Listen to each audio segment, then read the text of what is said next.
Halo semuanya, apa kabar? Jumpa lagi di RJ Channel. Bagi teman-teman yang muslim, selamat Hari Raya Idul Fitri ya. Minal aidin wal faizin, mohon maaf lahir dan batin. Untuk video kali ini, kami akan membawakan sebuah alur cerita film Palm City yang diambil dari sebuah kisah nyata seorang anak punk bernama Brian Dennehy. Film yang rilis pada tahun 2017 ini akan menyuguhkan cerita tentang bagaimana seseorang dinilai dari lifestyle mereka. Penasaran dengan alur ceritanya? Mari kita tonton di video kali ini. Namun sebelum lanjut ke alur filmnya, seperti biasa, silahkan skip di sini buat yang nggak mau kena spoiler. Dan silahkan subscribe buat yang berkenan mendukung channel ini berkembang lebih baik lagi. Oke, let's check this out.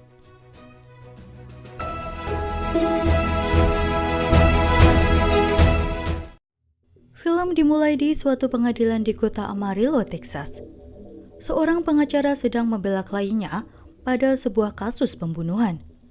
Terlihat banyak barang bukti di sana, berupa sepatu boot, rantai, sebuah jaket bertuliskan "Destroy Everything" yang pengacara itu analogikan sebagai sebuah simbol pemberontakan pada masyarakat yang dipakai oleh sekelompok anak punk. Lalu scene berpindah pada suatu tempat di mana seorang pemuda bernama Brian Dennehy, seorang punker, sedang mencari tumpangan untuk pergi ke tempat tujuannya. Namun dari sekian banyak kendaraan yang lewat, tak ada satupun kendaraan yang sudi memberinya tumpangan. Hingga mau tak mau, dia pun hanya bisa mengandalkan skateboardnya menuju ke tempat tujuannya. Pada malam harinya, Brian pun sampai di tempat tujuannya, sebuah markas anak-anak punk di mana mereka sedang melakukan sebuah pesta. Brian pun segera bergabung dengan teman-temannya menikmati pesta itu. Setelah itu, dia pun mulai mengobrol dengan kakaknya Jason, temannya King, dan juga yang lainnya. Sementara itu, di tempat lain, ada 3 orang atlet football SMA yang sedang makan di restoran. Lalu datanglah sekelompok anak punk untuk memesan minuman. Kemudian, Cody Kids, salah seorang atlet football, mengejek gaya berpenampilan anak-anak punk tersebut. Namun mereka masih tak menghiraukan ejekan Cody.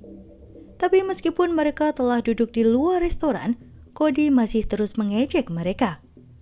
Hingga mereka pun akhirnya ikut membalas ejekannya dan mulailah terjadi keributan di antara mereka. Pada akhirnya, Cody dan teman-temannya segera kabur dari sana.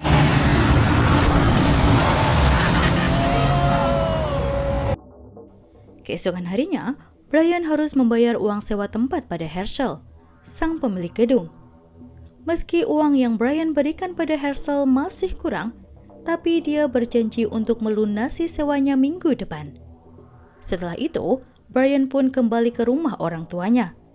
Dari sini diketahui jika Brian ternyata masih memiliki sebuah keluarga yang lengkap dengan ayah, ibu, serta kakaknya Jason yang juga sering hangout dengannya. Mereka terlihat sebagai sebuah keluarga yang bahagia. Brian pun kembali pergi dari rumah setelah mendapatkan buku lirik lagu yang ditulisnya yang telah disimpan oleh sang ibu. Beberapa lama setelah itu, Brian dengan dibantu Jason sedang membuat papan-papan tanda berbagai macam gambar dan juga tulisan yang menggambarkan aspirasi mereka. Pada malam harinya, setelah memiliki cukup uang, Brian pun memasukkan kekurangan uang sewa di kotak surat rumah Herschel.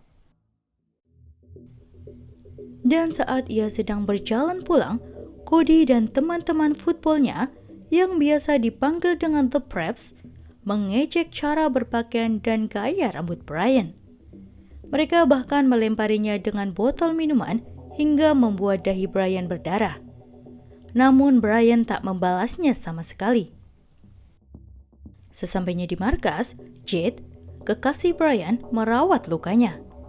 Dia pun berkata pada Jade jika dia harus menggunakan aksesoris yang bisa digunakan sebagai senjata. Berjaga-jaga jika suatu hari dia pun akan dibully seperti dirinya.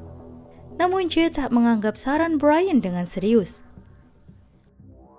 Setelah itu, Brian mulai minum bersama teman-temannya dan menghabiskan waktu menyenangkan bersama.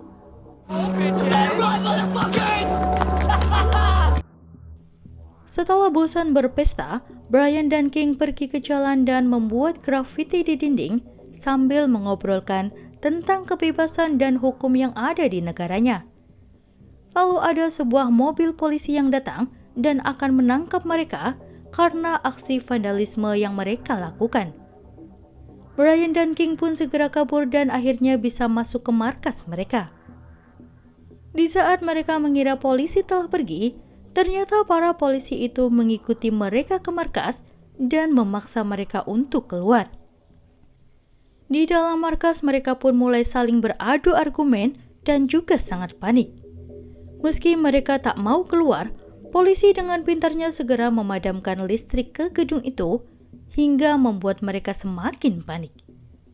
Saat itulah para polisi masuk dan mulai menangkap mereka satu persatu.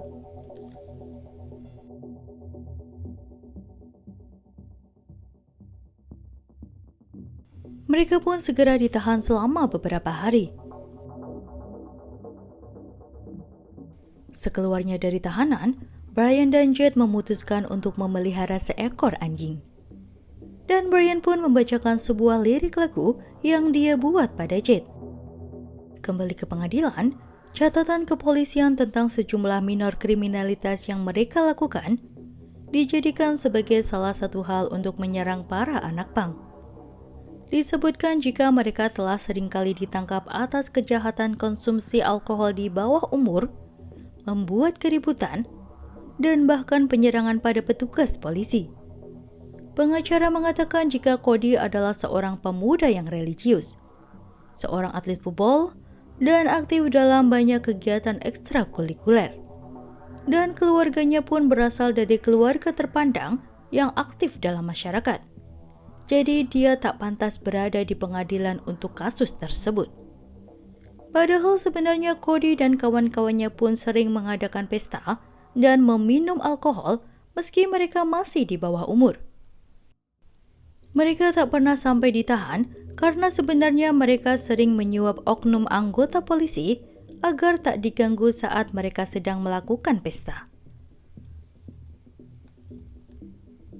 Sepulang melakukan pesta, Ricky dan teman-temannya dengan sengaja membongkar papan karya Brian, dan setelah itu mereka pun melemparkan papan itu ke jendela markas anak-anak pang.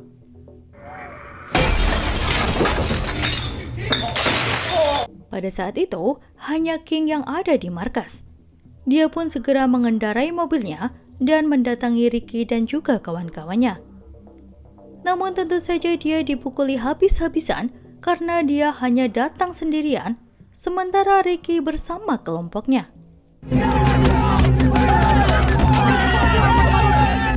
I will not stop till every last one of you 6 feet the fuck under. Saat King akan kembali dengan mobilnya, mobil itu pun ditabrak dari samping hingga rusak. Sementara itu, Brian dan teman-temannya kembali ke markas dan mendapati tempat itu sangat berantakan. Tak berapa lama, King datang dengan wajah dan tubuh babak belurnya. Brian pun segera mendekati King yang kemudian bercerita jika dia telah sangat muak diperlakukan seperti sampah oleh orang-orang dan seolah tak memiliki tempat di masyarakat. Dia menginginkan sebuah kesetaraan. Hingga akhirnya dia pun berniat menyerang balik The Preps.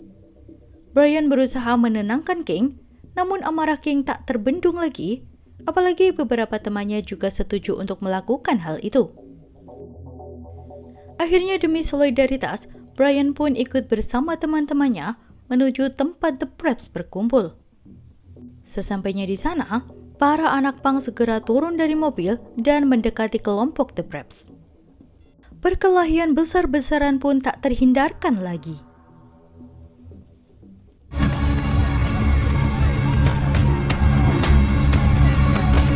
Cody dan dua temannya yang baru saja sampai di tempat itu merasa sangat kaget dengan perkelahian yang sedang terjadi. Kedua temannya menyarankan Cody untuk pergi saja dari tempat itu. Namun Cody justru dengan sengaja menabraki para anak pang. Oh, stop him and let me out of this fucking car! Alright, no, we're fucking going! Setelah itu, dia dengan sengaja menyasar Brian yang sedang sendirian. Brian berusaha lari, namun Cody mengejarnya dengan mobil dan dengan sengaja menabrak dan melindas Brian dengan mobilnya. Meski teman-temannya terlihat histeris, namun Cody justru tersenyum seolah-olah dia telah lama ingin melakukan hal itu. Menyadari jika adiknya telah ditabrak oleh mobil, Jason dan teman-temannya pun segera mendekatinya. Namun Brian kini telah bersimbah darah